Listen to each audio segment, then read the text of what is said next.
Assalamualaikum warahmatullahi wabarakatuh. Adik-adik, di video kali ini kita akan menjawab tema 8, kelas 4 subtema 1 pembelajaran 6 di halaman 52, 54, 55, 57, 58, dan 59. Baik, langsung saja kita jawab di halaman 52. Ayo menulis. Bagaimana keadaan lingkungan tempat tinggalmu? Ceritakan secara tertulis. Di lingkungan tempat tinggal saya sangat asri, masyarakatnya sangat rukun dan damai.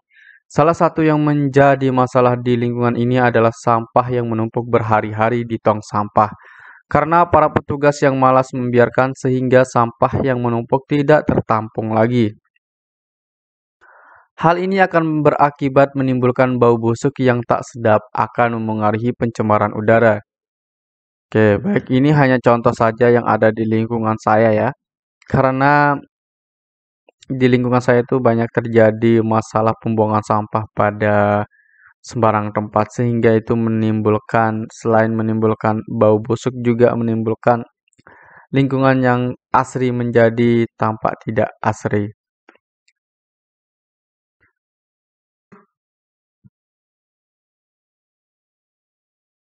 Nah, berikut ini kita akan jawab di halaman 54. Ayo berlatih. Identifikasilah cerita si Pitung dengan menjawab soal-soal berikut. 1. Apa jenis cerita fiksi teks berjudul Si Pitung? Berikan alasanmu. Jawabannya adalah, cerita Si Pitung merupakan jenis cerita rakyat yaitu saga. Cerita tersebut mengandung unsur sejarah dan kepahlawanan.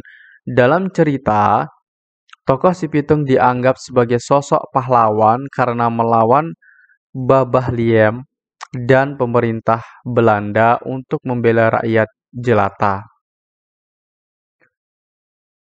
Kita geser ke bawahnya ke halaman 54, soal nomor 2. Sebutkan nama tokoh-tokoh dalam cerita tersebut. Jawabannya, tokoh-tokoh dalam cerita Si Pitung, yaitu Si Pitung, Haji Naipin, Babah Lim, anak buah Babah Lim, Pak Piun, dan Scott Heine. Soal nomor 3, sebutkan tokoh utama dan tokoh tambahan pada cerita tersebut. Jelaskan.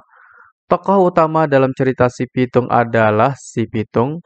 Alasannya, tokoh Si Pitung mendominasi keseluruhan cerita. Oke, sebelum kita lanjut, jangan lupa like video ini, kemudian subscribe channel ini, biar nanti kamu dapat soal yang kami upload di sini. Berikutnya soal nomor 4. Sebutkan tokoh protagonis dan tokoh antagonis pada cerita tersebut. Jelaskan. Jawabannya adalah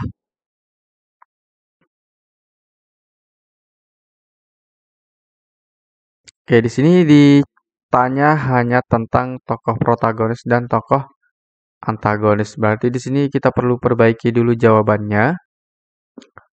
Nah, jawabannya adalah tokoh protagonis dalam cerita Si Pitung yaitu Si Pitung dan Haji Naipin. Alasannya, mereka memiliki sifat baik yaitu mereka membela orang-orang tertindas.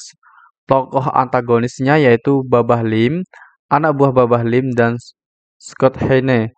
Alasannya mereka menindas rakyat jelata. Berikutnya kita akan jawab di halaman 57. Ayo berlatih.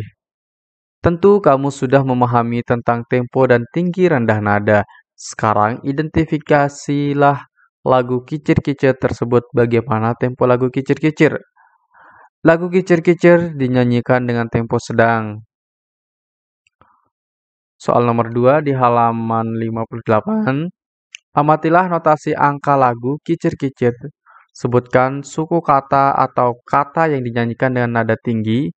Salinlah notasi 2 baris kalimat lalu buatlah garis melodinya tanpa melihat notasi balok. Oke, jawabannya. Dalam notasi angka lagu Kicir-Kicir tidak terdapat nada tinggi karena tidak ada not angka yang ditulis dengan titik di atas angka. Berikutnya yang ketiga, amatilah notasi angka lagu Kicir-Kicir. Sebutkan suku kata atau kata yang dinyanyikan dengan nada sedang. Tulislah alasanmu. Kicir-Kicir ini lagunya. Lagu lama Ya Tuan dari Jakarta. Saya menyanyi Ya Tuan memang sengaja. Untuk menghibur hati dan duka. Kata bercetak tebal dinyanyikan dengan nada sedang. Berikutnya, nomor 4. Amatilah notasi angka lagu Kicir-Kicir. Sebutkan suku kata atau kata yang dinyanyikan dengan nada rendah. Tuliskan alasanmu.